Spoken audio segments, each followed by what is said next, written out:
Bonjour à tous et bienvenue sur notre chaîne YouTube, la chaîne de Ligne Droite. Je vous invite à vous abonner à cette chaîne, à aimer, à partager, à commenter ces vidéos. C'est très important pour notre référencement et c'est une manière de nous soutenir. Merci à vous tous. Bonjour Éric Donessé. Bonjour. Je rappelle, ancien analyste du renseignement, directeur du Centre français de recherche sur le renseignement, le CFDR. Et puis, je n'ai pas le titre de votre dernier livre avec Alexandre Delval. Est-ce que vous pouvez nous le rappeler ? La géopolitique mondiale face aux défis de l'islamisme. Et c'est aux éditions ? Aux éditions Ellipse, voilà. Ellipse. Alors, Éric Donessé, aujourd'hui, une première question que je me posais, c'était, je ne suis pas la seule, ce sont des journalistes qui l'ont relevé, je vais vous citer notamment le titre de Le Soir, le journal belge, si les armes tombaient entre de mauvaises mains, voilà, qu'on s'inquiète, puisqu'il y a eu un envoi massif d'armes occidentales en Ukraine qui ravive l'inquiétude sur leur possible détournement. Puisque, on se rappelle que c'était quand même un pays qui était connu pour avoir été une plaque tournante de ce trafic à la fin des années 90. Alors, qu'en est-il selon vous, Éric Donessé, du côté des armes ? D'abord, ce n'est pas le conditionnel, ce n'est pas si les armes partaient dans la nature, elles sont déjà parties dans la nature. Comme vous le rappelez, l'Ukraine est malheureusement un pays avec un taux de criminalité et de mafia extrêmement élevé.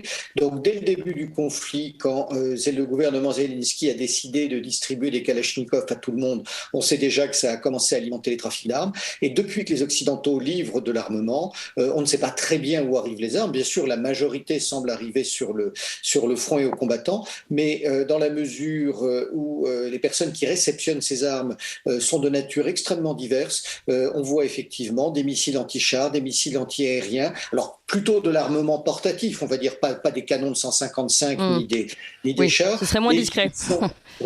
Qui partent d'une part dans les mafias, et certains éléments aujourd'hui conduisent à dire qu'elles sont aussi parties à l'étranger. Pourquoi ? Parce que dans les deux camps, il y a des combattants étrangers, bien davantage dans le camp ukrainien, mais c'est-à-dire qu'on a à la fois des Tchétchènes de Kadyrov côté russe, mais aussi des Tchétchènes anti-Kadyrov côté Zelensky. On a aussi des combattants syriens qui ont été apportés par les Azéris. Donc il y a effectivement, non pas une crainte, mais une réalité d'un véritable foyer de prolifération d'armes légères. Et la grande préoccupation aujourd'hui, c'est de dire, est-ce qu'on ne va pas retrouver aujourd'hui un missile anti-aérien de type Stinger ou un missile anti-char au Sahel qui pourrait un jour essayer d'abattre un avion de ligne ou s'en prendre aux forces françaises. Oui, donc en fait, les conséquences peuvent être très très graves et évidemment ces armes se retourner contre nous. Absolument, mais ça montre bien que le gouvernement de Zelensky ne contrôle absolument pas la majorité de ce qui se passe sur son territoire et parfois, on peut même se poser la question s'il ne laisse pas faire pour créer un chaos et obliger encore davantage les Occidentaux à s'investir et intervenir. Alors, en parlant de ce chaos, nous avions reçu ici, le président de SOS Chrétiens d'Orient, qui était sur place en Ukraine, qui est allé dans les hôpitaux et qui s'étonnait, puisque dans les hôpitaux, il n'y avait plus d'électricité, mais il n'y avait même pas assez de moyens pour pour pouvoir apporter les premiers soins. Alors qu'on connaît les milliards de dollars maintenant qui sont envoyés en Ukraine. Et même le directeur de l'hôpital que rencontrait M. Blanchard s'interrogeait sur la destination de cet argent qui visiblement n'allait pas en tout cas au service de soins.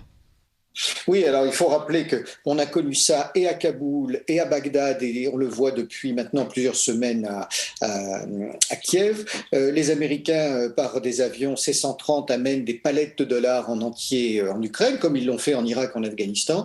On voit bien sûr un certain nombre de petites camionnettes grises très sécurisées arriver et chercher ces palettes de dollars, et on ne sait pas où elles partent. Alors, bien sûr, on a même des éléments qui permettent de dire qu'elles servent à payer les mercenaires qui ont rejoint l'armée de Zelensky, mais cet argent est aussi détourné. Je crois qu'il faut avoir aucune illusion. Il est notamment détourné par un certain nombre d'Américains, puisque vu que ce sont eux qui livrent cet argent et qu'ils sont en partie à la réception, je crois qu'il ne faut pas avoir d'illusion. C'est une partie des sommes qui retournent en liquide sur des comptes étrangers et qui servent à alimenter, bien sûr, un certain nombre d'opérateurs américains, y compris au plus haut niveau du pouvoir. Alors, bien sûr, on pourra me reprocher de dire qu'il est absolument absolument impossible de donner la preuve explicite de cela, mais pour avoir bien travaillé sur le sujet, malheureusement, on se rend compte que c'est un phénomène qui existe depuis très longtemps à l'occasion de toutes les interventions américaines. Et j'insiste, ça explique aussi pourquoi, côté américain, le gouvernement Biden a pu assister et livrer une telle, décider une aide de 40 milliards de dollars, à peu près 38 milliards d'euros, c'est même bonne. Bien sûr, ces 40 milliards de dollars ne sont pas que de l'argent liquide. L'argent liquide est une petite partie, mais elle est suffisamment importante, elle aussi, pour approvisionner des canaux politiques et des organisations mafieuses. Ce qui explique en tout cas, ce qui est sûr, c'est que nous avons des contacts sur place qui sont allés dans les hôpitaux, comme je disais, et qui sont bien aujourd'hui incapables de dire où est passé l'argent. En tout cas, encore une fois, il ne va pas à l'hôpital. Donc il y a forcément une perte quelque part. Bien sûr, mais j'insiste sur deux points sur ce qu'on vient de dire, c'est que la guerre est une source d'enrichissement pour un nombre d'acteurs importants. On l'a vécu nous le connaissons de manière historique sur ce qui s'est passé entre 39 et 45 en France. C'est le cas en Ukraine, comme ça a été le cas en Afghanistan, en Irak. Et pour en terminer sur les armes, il y a quand même un point très important qu'il faut avoir à l'esprit, c'est que globalement, d'ici 15 jours, il y a une très forte chance que les munitions dont disposent les Ukrainiens soient arrivées, les stocks arrivent à échéance, puisqu'ils tirent une telle quantité de missiles, en partie en mettant de côté ceux qui sont partis dans la nature ou qui sont récupérés par les organisations criminelles et terroristes. Ils tirent une telle quantité de missiles qu'aujourd'hui les Occidentaux et notamment les Européens ne peuvent plus les fournir. Et surtout, ils tirent ces missiles avec une fréquence et une quantité, on estime que c'est entre 50 et 80 par jour, ce qui fait que l'industrie occidentale n'est plus capable de fournir et de tenir le rythme, d'autant qu'il y a une crise sur les microprocesseurs pour un certain nombre de technologies qui entrent dans la composition de ces missiles. Donc ça va avoir un impact réel sur l'évolution du conflit avant l'été. Alors, puisqu'on parle d'évolution du conflit, je voudrais rapidement vous poser aussi la question de cette nouvelle tension, enfin nouvelle, non, elle n'est pas du tout nouvelle, mais cette tension plus visible aujourd'hui, en tout cas à Taïwan. Joe Biden qui a prévenu que les États-Unis défendront militairement Taïwan en cas d'invasion de la Chine, et le ministère chinois qui a répondu des Affaires étrangères, qui a répondu le lendemain aux États-Unis. Attention, faites attention à vos déclarations sur la question de Taïwan. Voilà. Donc, on sent une crispation au niveau diplomatique. Est-ce qu'on peut craindre quelque chose de ce côté-là ?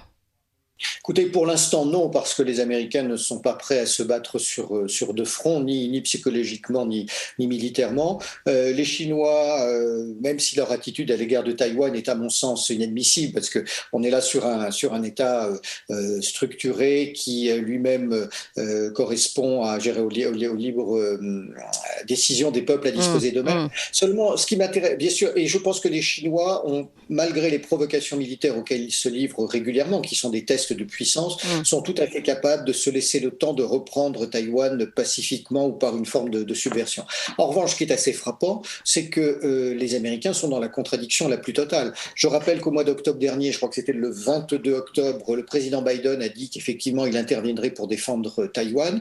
Le 13 avril dernier, 2022, le chef d'état-major, Mark Milley, a dit que le Pentagone n'interviendrait jamais directement pour se battre aux côtés de Taïwan et qu'il ferait comme l'Ukraine, il lui livrerait des armements. Et là, on a un nouveau virage à 180 degrés où Biden est en train de dire on interviendra pour défendre Taïwan. Donc, ça veut dire que c'est quand même très, très trouble aujourd'hui dans les cercles de décision à Washington. On sait qu'il y a une vraie différence, si ce n'est une vraie divergence entre l'équipe de la Maison-Blanche et le reste de l'administration américaine, notamment le Pentagone et la communauté du renseignement.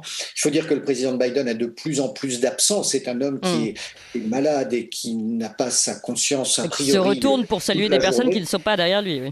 Voilà, alors je fais attention parce que je ne le connais pas directement et j'entends tellement de commentaires sur Poutine de l'autre côté, de gens qui ne le connaissent pas, que je crois qu'il faut être très prudent, mais il y a quand même beaucoup plus d'éléments qui nous viennent des États-Unis que de Russie en la matière. Et donc voilà, ça explique cette contradiction et c'est effectivement inquiétant pour Taïwan. Voilà, donc je pense qu'il ne faut pas non plus prendre toutes ces choses-là au pied de la lettre. Il faut surtout rappeler que Biden fait un voyage aujourd'hui diplomatique important en Extrême-Orient, qu'il y a cette menace nucléaire grandissante de la Corée du Nord, et surtout qu'il essaie de remonter le crédit des Américains après la débandade de Kaboul, et puis finalement l'impact assez limité qu'ils ont sur le conflit en Ukraine. D'accord. Eh bien, merci beaucoup, Éric Denessé, pour cet éclairage. Je rappelle, ancien analyste du renseignement et directeur du Centre français de recherche sur le renseignement, le CF2R. Merci beaucoup à vous.